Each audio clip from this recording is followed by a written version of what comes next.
আবারও মদ গিলেছিস? ভাত দে আমার। ভাত নাই, তুই কি বাজার করে দিছিস?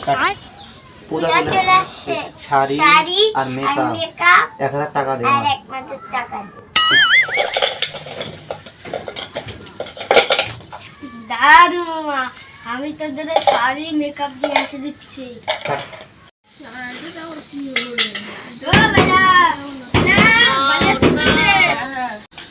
কিরে ককরোচ নাকি রে? ভালো আছিস তো? না বাইলে তো ভালো নাই। ককরোচ তাহলে বসে কথা বল। ভালো নাই। তুইও বসে কথা বল। তুই বসে কথা বল। কি দরকার আসলি রে বাইরে এতদিন পরে? আমার কিরে ককরোচ এতদিন পরে তুই আমার বাড়িতে আসলি, কি দরকার?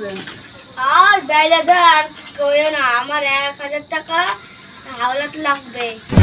তোরা তো কিসের দরকার? 1000 টাকা আমার 60 টাকা নিবি? হ্যাঁ শালা, আমি চালাম 1000 টাকা, দিচ্ছে 80 টাকা। 80 টাকায় কাজে লাগাই দেবো।